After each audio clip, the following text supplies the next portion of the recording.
Grow your practice, grow your wealth, grow your impact. Find out how to spend less time in the dental chair and more time on the things you love. Welcome back to the Dental Wealth Podcast. In the studio, as always, is the incredible, wonderful, magical Mr. Morin. I just keep getting adjectives. Is that yes, I ran out of adjectives, so I had to add 3 to get the party started. What a good week. What a good week. You know what, Matthew, we didn't talk about last week is my cowboy boots showed up. They did. I didn't know. See, now I can go to the Dallas location. Now I'm ready to go to Dallas with you and hang out. We got some listeners that are like, "Oh boy, can't wait to see those." get me some Luke Casey's. Now I'm ready to go. And I can watch Yellowstone and feel like I was about to say that you end up watching Yellowstone. You end up being the rancher you want to be. Yeah, I look like a rancher. That's right. We were talking about belt buckles the other day. I was like, we're not really quite there yet. Get a big Tower Leadership belt buckle, right? The shield, just boom, right there. Boom, right? And it's just going to be on the next leadership retreat. Y'all should be there. I'm going to have a big belt buckle, right? Yep, we're going to give away belt buckle. Some Luke Casey boots. I'm ready to go. I'm telling you. I'm into this. If y'all aren't watching Yellowstone, here's your plug. No, I'm just kidding. Yeah, sponsored by Yellowstone. Sponsored by. We get a cease and desist order. Like, yeah. So, man. anyhow. Well, it's already February, and as we approach, the rest of the year, I think one of the main things that I want you to talk about in this podcast, particularly, is processes within organizations.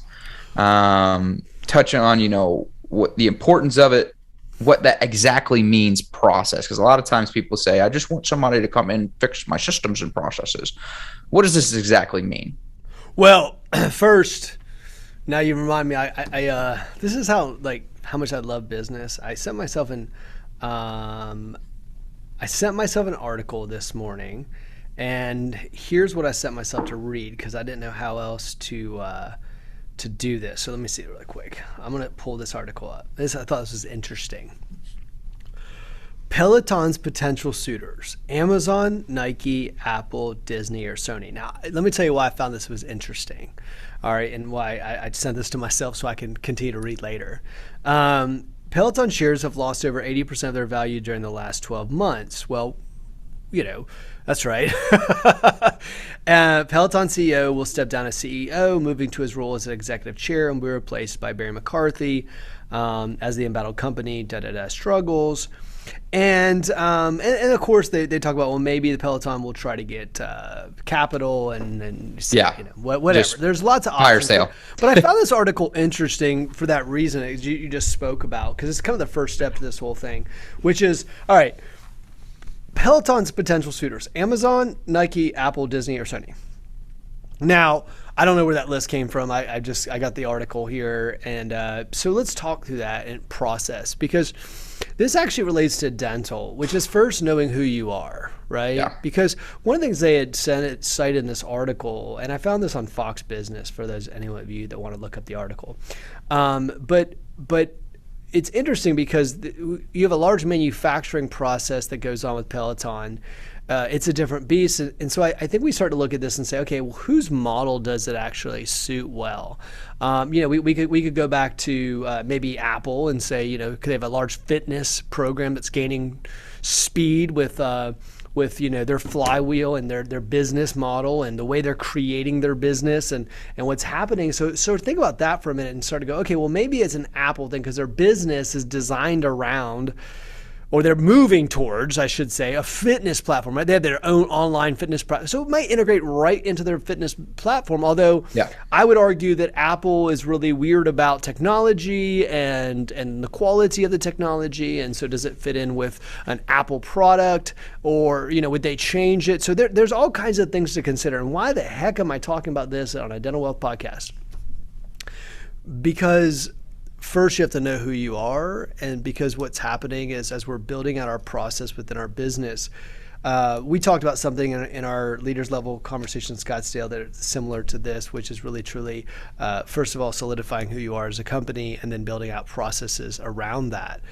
Because oftentimes what ends up happening, especially in this marketplace, is people are acquiring practices that have nothing to do with the way they were wired. So you have a cosmetic practice, and all of a sudden, before you know it, they're buying a PPO practice, and then you've got a endodontic practices that's buying GPs, and it's just a freaking mess out there right now, and people are just buying and buying and buying without any idea of who they are first. So I would actually argue that there's so many. Now, I'm not against, by the way, owning multiple specialties. And in fact, you could argue that so many successful businesses within the medical space have proven, and the financial space have proven, that you can combine services together and have an amazing model. So I'm not against that, by the way.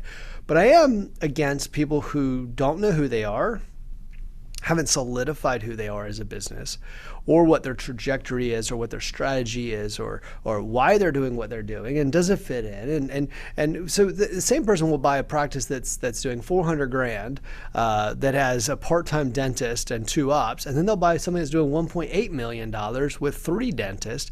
It's like, who are you? Why are you buying what you're buying? What's the purpose of it? So I would first establish, before we even go into process, is that in this marketplace, you got to know who you are. Like, who are you as a business first? Like, now there's sophistication around that. It's one of the ones, like I said, I spent an entire 8 hours educating on this process recently and how to do this.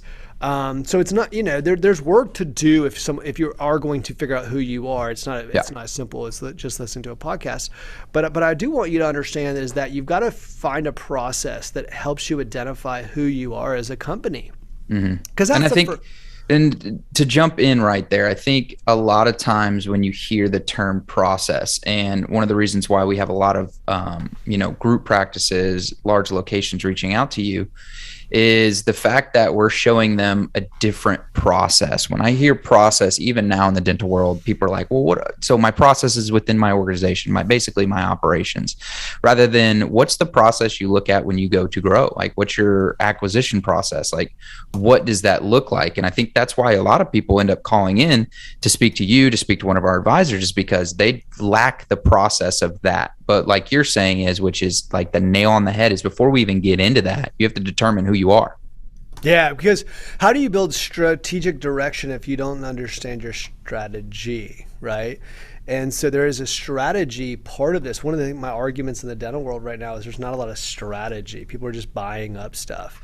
But you'll find that when they just buy stuff without strategic direction and without strategic plans to build out the scalability of the organization, you'll find yourself, which happens to us all the time. Matthew, you and I both know we have practices that call us all the time that are at 15 million plus, that are even at that level, they're still, they're like, we haven't built the operations, we haven't built the processes, we just started buying stuff. And this happens in this marketplace is because Tower Leadership is really, really geared around very successful practices and who don't have, they've moved past the traditional advice and now they need more sophisticated advice. And that's pretty common with us. And I'll jump in and I'll say, with the process, I see there's a complication in processes as well. And we've seen it time and time again, where if they didn't have the strategic direction, so if they didn't know why they were doing what they were doing or what process they need to look at to grow, we'll see all the time where a practice will call us and say, hey, my process was to basically acquire these practices. I have one really good location and the other 2 are struggling. The other 2 are struggling because you didn't follow a process to get those on the front end. And we see that all the time. And we're seeing people call in and say, I am a $10 million practice. I got 5 locations. I don't know if I'm following a correct process to grow. I don't really see an end game and I want to get to the next level, so they're lacking that process as well. So I see it on 2 spectrums of I followed the wrong process or I'm looking for a process. Well, and that's I mean, I think that's the key right there. And it's funny, like we were talking this morning, I did a video for our members, and it was really about what to pull out of the financials to determine EBITDA. Because I think sometimes people look at their net income and they go, well, that's EBITDA. Well, no, it's not. And okay, I took out interest, taxes, depreciation, amortization, so that's EBITDA. No, actually, that's not true either, because there's still things that you've got to learn how to actually unwind, and what ultimately it's being looked at EBITDA. Yeah. So even EBITDA sometimes is there's a complication, around EBITDA, and so we started to get into this. It's like people jumped into the sophisticated end of the pond, but they didn't have the sophistication around it.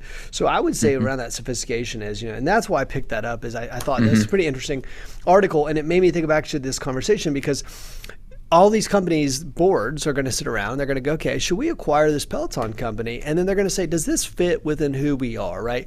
We see it all this time. AOL Time Warner, right? AOL Time Warner is an example of companies that merged that was a complete disaster. And then you get some that, look, you might be, so we go, well, okay, what if they're in the same industry? Well, if you go get an MBA, like one of the biggest case studies you're going to read is Daimler Chrysler. Right, complete. So this is a great example, and this is maybe even a better example now that I think about it for the dental world. So think about this for a second. Mercedes in itself is a successful company, right? And so if you think about Mercedes is a lot of, these are German engineers. There's a different cultural background, the way they do things. You can read studies about them coming to the boardroom and that merger with glasses of wine and cigarettes. I mean, it's a different culture of engineers, and then you have Chrysler, who also is a successful company, but inferior product. It's all about, just cost a different savings, model. and it's just right. They're both successful companies in their own right. And yet when you push them together, it was a complete disaster. And I would argue that was the only time that Mercedes had crappy vehicles. For about 5 years, they had some pretty crappy vehicles. And that's not Mercedes. Mercedes is known for quality. I've owned Mercedes before, and some of the best cars I've ever owned. And so they're known for quality, but yet what happened was they jumped into, well, we're just going to merge two giant companies and that'll make a lot of sense. Well, it was a disaster. And the same thing can happen in the dental world, is that you can take your Mercedes and your Chrysler, which are both by themselves successful companies, but you merge them together and it's a complete freaking disaster. And that's what really happens sometimes with these boards of Apple and Disney and Amazon. They're going to look at this and say, does this fit with our model? Does it fit with who we are? Yeah. And how can we ultimately utilize it to jump on the sigmoid curve and make business decisions? Well, in the dental world, this is happening. And so when we start to buy acquisitions, we start to make these decisions before we even get into the process. Because I really do think this is the first step, is understanding, well, who are we? Because, for instance, if we take Daimler Chrysler and say, okay, well, the process was that we're going to start building these cars. But the Germans were upset because they were taking these inferior bolt-on items and trying to put them on a Mercedes. Yeah. And so when look, you can go read the case studies yourself. There's plenty of case studies on this. But what ended up happening was they couldn't get along. It all was not because right or wrong. It was because the paradigms were completely different. But they followed the process. They built vehicles. They put the things. But it was a horrible. Ultimately, they had to unwind it. And the same thing will happen in your dental practice if you're not careful.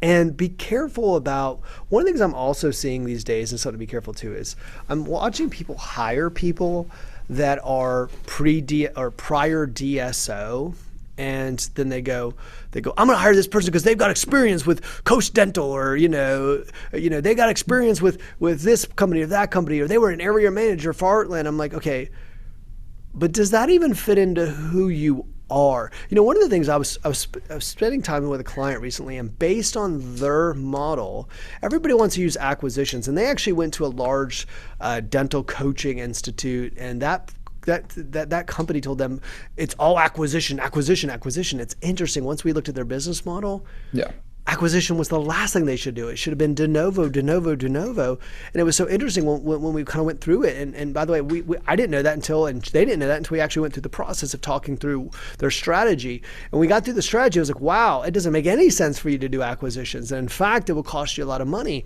Now, I'm not saying for everyone. I'm saying for them specifically. So So what happens is like all of a sudden you take somebody who is Chrysler and you drop them into Mercedes, which might be you. And I'm not saying which one's good or bad. I'm just saying you're operating as Mercedes.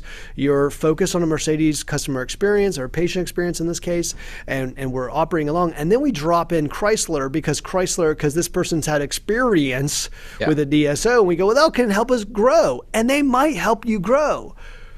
But to what ends? And then all of a sudden you wake up one day and you lost half your team because they don't want to work there anymore because they bought into Mercedes. And then you lost into your patient base because they enjoyed the Mercedes experience and all these other things. You wake up one day, I don't even know who I am anymore and I hate working here. And so first thing we need to identify is, who are you? Who are you? Yeah. Who are you as an organization? What makes you great? What are you passionate about? What makes you stand out in the marketplace? And don't say good dentistry, please. Please don't say that. Okay. Yeah. What makes you unique? We have good people. Okay. I hope you have good people. Our people are kind. That's not a differentiator. Well, you and I both know. I hear that, right? It's like we're nice to people. I hope so. We do good dentistry. I'd hope so. We don't hurt people. That might not be it.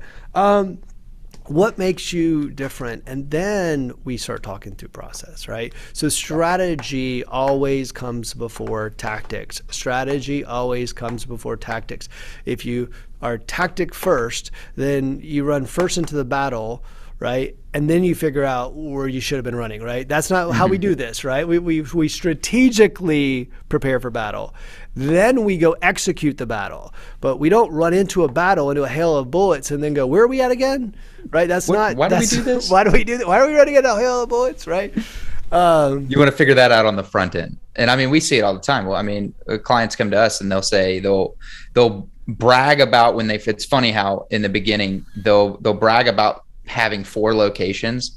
And then after they start working with us, we find out that they're like, oh, I'm really good with 1 location. I bought these 3 on a fire sale. They're not really working out for us. I don't really know what to do at this point. And it's because of this. They didn't think about, all right, when I acquire this practice, what does that look like? And I think, we always talk about looking at the advantages of acquisition versus organic growth as well. Once you figure out which way you want to do it, both are great ways to do it. You just have to figure out, just like you're saying, is why, like, what is it that you want to be great at? And don't focus in when you said, my EBITDA is basically my net income. Well, if you're looking at guess what? Practices, when you go to grow and scale, that's what they're probably going to think as well. So they're going to say, yes, I'm basing my valuation off of my net income. And if you're buying off of that, you're buying wrong. And we see that all the time. Yeah. I mean, having to unwind poor acquisitions. So I think that, before you get into process, I would actually encourage you on this podcast. I'm going to actually pull this away from process. Maybe we talk about process next time. I really do, because I do think that you need to know who you are. I really think this is happening in the market space, is that people don't know who they are. But the problem with that is that they start looking at the DSOs and they go, well, I just want to be like this guy. This is also the thing we hear, like, this is what I get all the time. My buddy was part of a DSO and he sold and he made $27 billion, right? I mean, okay, stop. All right. So this is what I hear all the time, right? So it's like, stop. There's a strategy. There's a strategy that needs to be put in place. Who are you? Who do you want to become? What do you enjoy doing? Why do you want to do it? What makes the most sense? Does this acquisition fit into who we are? Should it be organic growth? Should it be a combination of the two? All these things are things to think about and as you go there. And I would know who I was first, because what's happening in these boardrooms is they're going to sit down and they're going to have arguments, because ultimately in these boardrooms, they're going to look at Peloton and they're going to talk about not whether they can make money. The stock's at an all-time low. Maybe they could buy it and make a lot of money, but that's not going to be the first thing. I guarantee you it won't be, because it'll be, who does this, like, we see it over and over again when companies start buying up companies that have nothing to do with who they are. This is also the misconception, is because they're bigger, they don't make mistakes.